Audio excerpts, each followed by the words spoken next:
아멘. 할렐루야. 우리 좌우에 계신 분들 인사드리겠습니다. 지난주보다 더 아름답습니다. 네. 믿으면 아멘이시고. 파레토의 법칙이라는 것이 있습니다. 80대 20의 법칙이라고도 불려요. 즉 80%의 결과가 나오는 것은 20%의 원인으로 발생된다. 이것을 공동체에도 적용할 수 있습니다. 뭐냐? 어떤 공동체든 헌신된 20%의 사람들이 나머지의 80%의 사람들을 끌고 갑니다. 교회도 공동체요 하나의 조직이기 때문에 충분히 이 법칙을 적용할 수 있어요. 대부분 그런 것 같아요. 여러분, 교회들 안에 결국 하나님께 헌신한 사람이 하나님의 교회를 여러분 이끌고 가는 것들이 너무나 많습니다. 20%? 어쩌면 저는 20%로 많은 게 아닌가? 그보다 더 적은 사람들이 중심이 되어 헌신할 때 여러분 교회가 움직여지는 것을 보게 됩니다. 그래서 교회들마다 어떻게 하면 저 80%의 사람들을 20% 쪽으로 보낼까? 그걸 연구하고 고민해요. 그리고 20%의 사람들이 어떻게 하면 지치지 않고 더 하나님께 헌신할 수 있을까? 그것을 위해서도 이 두 가지를 위하여 다 노력하고 있습니다. 바로 20%의 사람들은 헌신된 사람들입니다. 오늘 본문을 통해서 우리는 하나님이 일하시되 어떤 방법으로 일하시냐? 결론은요, 하나님께 헌신한 사람을 통해서 하나님은 일하십니다. 오늘 우리 창세기 말씀을 보았는데 첫 번째로 이 창세기에 등장하는 야곱의 집안이 진퇴양난에 빠졌습니다. 배경을 잠깐 살펴보면요, 애굽을 비롯한 고대 근동 지방에 7년의 기근이 찾아왔어요. 애굽은 하나님의 영에 감동된 요셉을 총리로 세워놓고 풍년 때 곡식을 많이 저장해 놨어요. 그래서 기근이 왔음에도 불구하고 애굽에는 곡식이 풍성했습니다. 가나안 땅에 기근이 찾아오자 야곱은 그 아들들에게 애굽에 내려가서 곡식을 사와라 라고 독촉합니다. 형제들이 애굽에 내려와 봤더니 요셉이 총리가 돼 있었어요. 그러나 형들은 요셉인 줄 몰랐어요. 요셉은 그 형들을 정탐꾼이라고 몰아붙이고 3일 동안에 감옥에 가둔 다음 그리고 그들을 풀어주고 한 사람만 볼모로 잡혀 있고 나머지는 이 곡식을 가지고 집안의 굶주림을 해결하라 라고 말하면서 보내줬어요. 결국 시므온이 볼모로 잡히고 나머지 형제들은 곡식을 가지고 가나안 땅에 올라왔습니다. 그리고 시간이 지나고 오늘 1절 말씀이에요. 그 땅에 기근이 심하고 그들이 애굽에서 가져온 곡식을 다 먹음에 그 아버지가 그들에게 이르되 다시 가서 우리를 위하여 양식을 조금 사오라. 아멘. 곡식이 떨어지니까요, 다시 아들들을 재촉하는 겁니다. 그런데 그 어떤 아들도 선뜻 아버지 제가 해결하겠습니다 라고 나선 사람이 없었어요. 왜냐하면 여기에는 해결하기 위해서는 베냐민이 필요해요. 너희 막내 동생을 데려오지 않으면 너희는 정탐꾼이다. 그래서 다시 한번 애굽에 내려가기 위해서는 야곱이 목숨보다 더 귀하게 여기는 막내 아들 베냐민을 데리고 가야 되는데 이걸 마치 고양이 목에 방울 다는 것처럼 아무 형제도 이야기할 수가 없었어요. 그때 3절 유다가 말합니다. 유다가 아버지에게 말하여 이르되 그 사람이 우리에게 엄히 경고하여 이르되 너희 아우가 너희와 함께 오지 아니하면 너희가 내 얼굴을 보지 못하리라 하였으니 라고 유다가 아버지를 설득하기 시작합니다. 여러분, 야곱은 모두가 원하는 이 일을 결정을 내리지 못하고 있었어요. 양식이 떨어졌으니 살기 위해서 애굽으로 이들을 보내야 되는데 그냥 보낼 수가 없잖아요. 베냐민을 동행해서 내려보내야 돼요. 근데 베냐민을 놓고 싶지 않습니다. 시므온이 볼모로 잡혀 있습니다. 어쨌든 이 시므온을 거기에서 구출해 내야 됩니다. 양식도 얻어야 됩니다. 지금 야곱 공동체는요, 기근 때문에 생명을 잃을 위기에 놓여 있습니다. 하지만 야곱은 그동안 자기가 가지고 있었던 아픔과 이 상처로 말미암아 베냐민을 놓아주고 싶지 않았어요. 그래서 뭐합니까? 너무 곤란해서 괴로워만 하고 있었어요. 자, 우리 6절을 다 같이 읽겠습니다. 이스라엘이 이르되 너희가 어찌하여 너희에게 또 다른 아우가 있다고 그 사람에게 말하여 나를 괴롭게 하였느냐. 아멘. 지금 진퇴양난에 빠져 있습니다. 양식이 없으면 굶어 죽지요. 애굽에 내려가자니 베냐민도 보내야 되겠죠. 야곱은 이 두 사이에서 괴로워했어요. 여러분, 우리가 살다 보면 인생의 고통을 겪습니다. 그때 우리의 마음은 심한 괴로움이 찾아옵니다. 자, 괴로워하면, 고통 속에서 괴롭기만 하면 문제가 해결됩니까? 괴로움의 감정을 가지고 계속 살아가면 우리 인생이 앞으로 나아가집니까? 그렇지 않아요. 이 괴로움의 감정을 해결하기 위해서는 현실 안에 뭔가 해야 되는 거예요. 그런데 야곱은 하지 않으면서 괴로워하고 있었어요. 이때 문제를 해결하기 위해서 선뜻 나선 사람이 바로 유다입니다. 그래서 15절까지 내용이 뭐예요? 이 유다가 아버지를 설득하는 그러한 내용이에요. 자, 그러면 이 진퇴양난 속에 두 번째로 유다가 어떤 역할을 하고 있는가? 그걸 살펴보겠습니다. 야곱은 지금 우기고 있습니다. 양식을 가지러 가라고 말을 하지만 베냐민은 내어줄 수 없기 때문에 지금 야곱은요, 우기고 있는 상태예요. 결국 야곱이 최종적으로 승인을 해줘야 되는데 아무도 아버지에게 이걸 건의를 못하는 거예요. 이때 유다가 나섰어요. 하지만 유다보다도 먼저 아버지를 설득했던 사람이 있습니다. 앞장 42장에 보면 장자 르우벤이 먼저 이야기를 했었어요. 자, 우리 성경을 보십시다. 창세기 42장 37절. 르우벤이 그의 아버지에게 말하여 이르되 내가 그를 아버지에게로 데리고 오지 아니하거든 내 두 아들을 죽이소서 그를 내 손에 맡기소서 내가 그를 아버지께로 데리고 돌아오리이다. 아멘. 장자인 르우벤이 아버지에게 말합니다. 베냐민을 저에게 보내주세요. 제가 애굽에 내려갔다가 데리고 오겠습니다. 만약 그렇게 하지 않으면 제 두 아들을 죽이소서. 하지만 야곱은 이런 말에도 불구하고 이렇게 말합니다. 그의 형은 죽고 그만 남았으니 베냐민을 말해요. 재난이 미치며 나의 흰머리로 슬피 음부로 내려가게 함이 되리라. 아멘.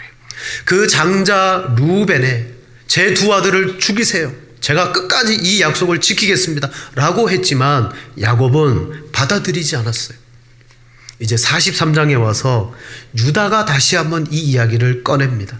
그런데 유다의 주장에 대해서는 야곱이 어떻게 했느냐? 받아들입니다. 자, 우리 14절을 같이 읽겠습니다. 전능하신 하나님께서 그 사람 앞에서 너희에게 은혜 베푸사 그 사람으로 너희 다른 형제와 베냐민을 돌려보내게 하시기를 원하노라. 내가 자식을 잃게 되면 이르리로다. 아멘. 결국 유다의 말에 베냐민을 보낼 수밖에 없구나. 그래서 최종적으로 유다의 설득이 이 야곱의 마음을 움직였다는 거예요. 장자 베냐민은 제 두 아들을 죽이십시오라고 했는데 움직이지 않았어요. 근데 유다가 이야기하니까 아버지가 내 그 아들을 잃게 되면 잃으리로다. 여기서 베냐민과 유다의 내용은 똑같아요. 말의 차이가 있습니다. 뭘까요? 내 두 아들을 죽이소서라고 르벤은 말했지만 유다는 오늘 9절에 이렇게 말합니다. 내가 그를 위하여 담보가 되오리니 아버지께서 내 손에서 그를 찾으소서.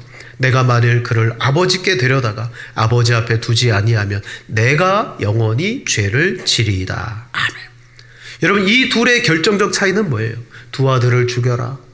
그리고 한 사람 유다는 자신의 몸을 담보로 제가 죄값을 치르겠다라고 말하고 있어요. 근데 야곱이 볼 때, 야곱은 신앙의 사람이잖아요. 야곱이 볼 때 하나님의 그 구속의 뜻, 하나님의 그 뜻에 더 부합한 사람이 누구였냐면 유다였다는 거예요. 왜 그렇습니까? 자기 아들을 죽이라는 것, 똑같은 생명이에요. 저를 담보하라는 것, 생명이에요. 그런데 르우벤은 자기 두 아들을 걸었어요. 성경에 보면 자기를 위해서 아들을 희생시킨 사람이 있어요. 므낫세 왕입니다. 남유다의 므낫세 왕은 그가 자기 아들을 불 가운데로 지나는 인신제사를 합니다. 왜 그걸 했을까요? 그 신이 감동해서 자기와 이 나라를 지켜주기를. 그때 신은 하나님이 아니잖아요. 이방 신에게 자기 아들을 바치는 거예요. 여러분, 르우벤은 그런 마음은 아니겠지만 자기 두 아들을 걸고 이야기를 했지만 유다는 자기 자신을 담보로 야곱에게 말한 것입니다. 즉 오늘 이 야곱의 집의 위기는 어떤 위기냐? 한마디로 말하면 교회의 위기예요. 교회의 위기. 야곱은 한 집안의 족장임에도 불구하고 그는 이스라엘의 교회예요. 그 집안의 교회입니다. 베냐민을 데려오라고 합니다.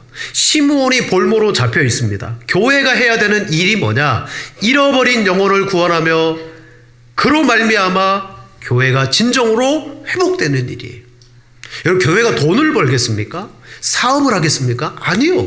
교회는 잃어버린 영혼을 찾고 그 영혼을 데려오는 일을 교회가 해야 돼요. 한 사람은 자기 아들을 죽이라고 그랬고 유다는 자기 목숨을 담보하며 제가 생명을 버리겠습니다 라고 이야기했다는 거죠. 즉 한 아들 대신에 두 아들을 주겠다라고 하는 르우벤의 관점은 교회를 보존하시는 하나님의 뜻과는 달랐던 거죠. 그래서 야곱이 허락하지 않았어요. 하지만 유다의 해법은 달랐습니다. 그는 나 자신을 희생시키겠습니다. 이게 44장에 넘어가면 두 번째로 애굽에 내려갔다가 요셉이 주는 그 시험을 통과하는 해답이 됩니다. 요셉은 그 형들을 시험했어요. 이 시험의 목적이 뭐냐면 실은 이전의 형들은 배다른 형들이에요. 다 엄마가 4명이잖아요. 이 12형제들은 각기 엄마가 달랐어요. 뭐 같은 형제도 있지만 그러다 보니까 배다른 요셉을 극구 미워하고 싫어했어요. 배가 달랐죠. 아버지의 총애를 받았죠, 요셉은. 근데 요셉은 꿈을 꾸면서 형들 내가 이런 꿈을 꿨어. 시건방을 떨죠. 그러다 보니까 이 형들이 가진 마음은 뭐냐면 형제임에도 불구하고 시기하고 미워하고 팔아버렸더라는 거예요. 요셉은 과연 이 형들이 교회가 변화되었는가? 이전에 그들이 아니라 이제 앞으로 12지파를 이루면서 장차 하나님의 교회의 기초석이 될 형들이 이제는 형제를 위해서 자기 목숨을 내어줄 수 있는가? 이 시험을 하나님은 요셉을 통하여서 한 것입니다. 그래서 요셉이 그들이 2차로 애굽에 내려왔을 때 어떤 시험을 합니까? 요셉의 은잔을 종을 시켜가지고 베냐민의 자루 속에 몰래 넣어서 뒤쫓아가서 그들을 도둑질했다. 누명을 씌우고 잡아왔잖아요. 그때 요셉의 강압에 유다가 나서서 베냐민과 그 형제들을 보호하려고 합니다. 여러분 44장 30절 31절 보세요. 이렇게 말합니다. 유다가 말합니다. 아버지의 생명과 아이의 생명이 서로 하나로 묶여 있거늘 이제 내가 주의 종 우리 아버지에게 돌아갈 때에 아이가 우리와 함께 가지 아니하면 아버지가 아이의 없음을 보고 죽으리니 이같이 되면 종들이 주의 종 우리 아버지가 흰머리로 슬퍼하며 수월로 내려가게 함이니이다. 이 베냐민이 가지 아니하면 제 아버지는 한마디로 죽습니다. 지금까지 베냐민이 소망이었는데 죽습니다. 그러면서 이 요셉의 시험에서 요셉이 결정적으로 됐다. 이 형제들은 됐구나라고 인정할 수 있었던 그 이유가 43장 33절에 말합니다. 우리 같이 한번 읽겠습니다. 이제 주의 종으로 그 아이를 대신하여 머물러 있어 내 주의 종이 되게 하시고 그 아이는 그의 형제들과 함께 올려 보내소서. 아멘. 유다는 이 베냐민이 같은 어머니 배에서 나오지 않았습니다. 그럼에도 불구하고 이제는 베냐민을 위해서 자기의 목숨을 대신 걸겠다라고 말합니다. 이렇게 말하니까 자기의 신분을 숨겼던 요셉이 그 자리에서 큰 소리로 울면서 형들 이제는 됐습니다. 내가 준 시험에 형들은 통과했습니다. 그런 의미로 형들 앞에서 자기를 드러내고 울었어요. 여러분, 이건 그동안 만나지 못하고 보지 못했던 혈육의 정이 아니에요. 뭐냐? 이전에는 성숙하지 못해서 교회임에도 불구하고 서로 미워하고 서로 싸우고 갈등하고 고소하던 그 관계에서 이제는 내가 희생하겠다라고 이들이 나오는 모습을 보니까 야곱의 집, 하나님의 교회가 성숙했구나. 요셉을 통하여 하나님이 이 야곱과 그의 집을 인정해 주시는 줄로 믿습니다. 근데 한번 생각해 보면요, 해결 방법은 너무 간단해요. 자, 베냐민의 자루 주머니에서 은잔이 나왔어요. 그러면 베냐민만 붙들리고 시므온을 그 볼모에서 풀고 나머지 형제들은 곡식을 가지고 올라가면 돼요. 그리고 아버지에게 이렇게 말합니다. 아버지, 베냐민이 도둑질했습니다. 그래서 할 수 없이 잡혔습니다. 그리고 아버지도 말씀하지 않았습니까? 내가 내 아들을 잃으면 잃으리이다. 이미 우리에게 보낼 때 포기하지 않았습니까? 자, 이제 막내 동생은 잃어버렸다 생각하시고 아버지 다 포기하십시오. 여러분, 그러면 끝이에요. 깔끔해요. 이 현실적이에요. 하지만 유다는 어떻게 했습니까? 형제를 위해서 나를 종이 되게 하고 저들은 보내소서. 여러분, 여기에서 우리는 이 유다가 어떤 사람임을 알게 됩니까? 헌신의 사람입니다. 헌신의 사람. 하나님은 요셉을 통하여 이 교회가, 이 야곱의 교회가 과연 정말 교회의 모습으로 변화되고 성숙을 이루어 가는가를 보고 싶어 하셨어요. 그래서 요셉을 통하여 막 억지, 정탐꾼이지, 도둑질했지, 이 시험을 통하여서 그들 속에 있는 중심을 보고 싶어 했어요. 사랑하는 여러분, 교회의 근간을 이룬 것은 저는 두 가지라고 생각합니다. 그것은 첫째, 하나님을 향한 참된 믿음 안에서 나오는 사랑. 하나님을 향한 참된 믿음 안에서의 사랑. 두 번째는 성도들을 향한 참된 형제의 사랑. 이게 교회의 근간이라고 생각합니다. 하나님만 사랑하면 안 되고 형제도 더불어 함께 사랑하는 것, 그게 교회예요. 정말 그런가? 우리 요한일서 4장 20절 말씀 함께 읽겠습니다. 누구든지 하나님을 사랑하노라 하고 보는 바 그 형제를 보지 못하는 바 하나님을 사랑할 수 없느니라. 아멘. 교회는 하나님을 사랑하고 그 사랑으로 형제를 사랑하는 곳이다. 오늘 본문에서 유다가 한 일은 정확하게 말하자면 형제예요. 내가 이 형제를 사랑함으로 말미암아 놓지 못하겠다. 요셉은 하나님께서 이 야곱의 집을 애굽에 정착하고 하나님의 교회로 세워나갈 수 있도록 돕는 역할이에요. 진짜 중요한 것은 이 나머지 형제들의 모습이었어요. 과연 이들이 가나안뿐만 아니라 애굽에서도 이 형제를 가진 교회로 든든히 설 수 있느냐, 그걸 하나님이 시험하신 거예요. 그래서 요셉은 형들이 참된 교회임을 시험하지 않을 수가 없었어요. 보세요. 전에는 배다른 형제이기 때문에 미워하고 요셉도 팔아버렸습니다. 그런데 유다는 자기 동생을 위할 뿐만 아니라 모든 형제를 위했어요. 그들 대신에 제가 희생하겠습니다. 여러분, 실은 우리도 다 옆에 계신 분 얼굴 한번 보세요. 보세요. 한번 이렇게 이해합시다. 우리는 배다른 형제입니다. 엄밀히 말하면 우리 다 배다른 형제예요. 이런 마음을 가지고 있으면 미워하고 시기하고 팔아버려도 돼요. 사기치고 도망가도 돼요. 배다른 형제니까. 그러나 우리는 교회라고요. 교회입니다. 비록 일주일에 한 번 얼굴 보고 이렇게 뜨문뜨문 우리가 만난다 할지라도 참 믿음의 사랑으로 하나님을 사랑하고 서로 형제로 우리가 하나가 되었어요. 어떻게? 사도 바울이 에베소서 2장 말씀에 이렇게 말합니다. 2장 12절 13절. 그때에 너희는 그리스도 밖에 있었고 이스라엘 나라 밖의 사람이라 약속의 언약들에 대하여는 외인이요 세상에서 소망이 없고 하나님도 없는 자이더니 이제는 전에 멀리 있던 너희가 그리스도 예수 안에서 그리스도의 피로 가까워졌느니라. 아멘. 여러분, 예수님이 우리를 위해서 친히 자기를 피 흘리시고 담보물로서 속죄의 제물로서 우리에게 주심으로 우리가 이방인과 유대인 갈등의 관계가 아니라 이제는 그 피로 가까워졌대요. 그래서 18절과 19절에 이렇게 말합니다. 자, 같이 읽겠습니다. 이는 그로 말미암아 우리 둘이 한 성령 안에서 아버지께 나아감을 얻게 하려 하심이라. 그러므로 이제부터 너희는 외인도 아니요 나그네도 아니요 성도들 동일한 시민이요 하나님의 권속이라. 아멘. 지금 유다가 보여준 모습은 뭐예요? 이전에 배반하고 시기하던 그런 관계가 아니라 그리스도께서 우리에게 보여주신 것처럼 그가 형제들을 위하여 희생하고 있더라고요. 여러분, 이것이 다른 말로 뭐냐면 헌신입니다. 헌신은 쉽게 표현하면 이런 것입니다. 몸과 마음을 바쳐 예수 그리스도의 부르심에 응하는 것.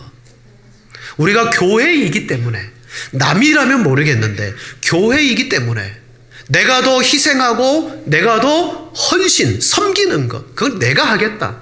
바로 오늘 12 형제들 중에 유다가 이것을 한 것이고 하나님은 이것을 인정하신 줄로 믿습니다. 사랑하는 여러분, 교회는 여러분들의 헌신을 먹고 자라납니다. 왜 그들이 헌신합니까? 하나님께 받은 은혜가 있고 사랑이 있기 때문에 그들은 헌신하는 거예요. 그리고 우리가 교회라는 이 형제됨의 분명한 인식이 있기 때문에 헌신하는 거예요. 하지만 우리 교회뿐만 아니고 한국 교회가 전반적으로 헌신이 떨어집니다. 20% 쭉쭉쭉쭉 내려가서 10%도 안 되고 겨우 몇 %의 헌신된 사람들로 교회가 움직여져 가는 거예요. 이게 기적이에요. 제가 주일학교 다닐 때는 주일학교 아이들도 많았지만 선생님들도 억수로 많았습니다. 그런데 아이들이 줄어들어서 그런가요? 교사도 줄어들고 교회 안에 스스로 자원해서 헌신하고자 하는 분들도 없고 찬양대도 줄어들고 구역도 섬기려고 하지 않고 이런 풍조가 오늘날 만연했습니다. 오직 나는 하나님만 섬기면 돼, 하나님만 사랑하면 돼. 아닙니다. 형제를 미워하고 사랑하지 아니하면 그 하나님을 향한 사랑도 거짓이라고 말씀했습니다. 여러분, 하나님께 여러분의 진정한 믿음, 그 사랑을 증명하시는 여러분 되기를 바랍니다. 오늘 유다는 야곱, 하나님의 교회 가운데 진정으로 보여줘야 될 모습을 보여주었어요. 그가 담보가 되겠다고 말합니다. 그가 희생하겠다고 말합니다. 오늘날 교회 안에 하나님의 일하시는 방식이 뭘까요? 하나님은 수만 가지 방식으로 일하시지만 성경을 통하여 분명하게 나타나는 방식은 하나님의 부르심에 응답하는 자, 하나님의 부르심에 순종하는 사람을 통해서 일하실 줄로 믿습니다. 두 가지 방식이에요. 하나는 정말 하나님의 은혜에 감격해서 하나님의 교회를 위해서 제가 뭐든지 하겠습니다 라는 헌신도 있을 거예요. 그러나 때로는 교회를 통해서 집사님, 권사님, 장로님 또 헌신하실 만한 분을 향하여서 이렇게 교회를 위하여 헌신하겠습니까? 좀 도와주시겠습니까? 이게 하나님의 부르심인 줄로 믿습니다. 목소리가 약해지시. 여러분, 그때 진정으로 교회를 사랑함으로 나 자신을 담보하며 희생할 수 있어야 될 줄로 믿습니다. 그럴 때 하나님이 여러분을 통하여 일하시는 거예요. 역사하시는 거예요. 스코틀랜드의 장로교회 한 교회에 싱클레어 퍼거슨이라는 목회자가 우리가 교회다라는 책을 썼습니다. 이 책에 부제목이 있어요. 그게 뭐냐면 누가 교회의 참된 교인인가. 이게 부제목이에요. 누가 교회의 참된 교인인가. 그러면서 1장이 교회는 무엇인가 쭉 설명합니다. 교회는 무엇인가. 그리고 1장이 끝나고 그 뒤에 부록이 있어요. 부록을 뭘 넣었냐면 로타리 클럽 회원 규칙을 넣었어요. 교회는 무엇인가 설명하고 난 다음 로타리 클럽에서 하고 있는 회원 규칙을 넣은 거예요. 뭔 말이냐? 우리는 교회를 얼마나 가치 있게 여기고 헌신하고 있느냐. 보니까 우리는 영원한 가족이라고 말하는데 로타리 클럽 회원 규칙도 따라가지 못하는 우리들이구나. 여러분, 교회가, 로타리 클럽은 봉사단체잖아요. 자발적으로 봉사하려고 모인 그들이 규칙을 만든 거예요. 그런데 우리의 섬김과 헌신이 그들보다 못하다는 거예요. 그게 교회냐? 우리가 반성하고 다시 한번 우리 자신을 돌아봐야 될 줄로 믿습니다. 누가 교인입니까? 누가 그리스도인입니까? 교회를 오래 다니면? 교회의 직분을 가지면? 아니요. 하나님의 그 말씀에 교회를 사랑함으로 나 자신을 담보하고 희생의 헌신으로 내어준 그가 그리스도인이요 그리스도의 제자인 줄로 믿습니다. 그런 사람을 통하여 하나님이 역사하시고 하나님의 교회를 세워나가심을 함께 경험하고 그리고 목격하시는 우리 모두가 되시기를 축복합니다. 하나님 아버지 감사합니다.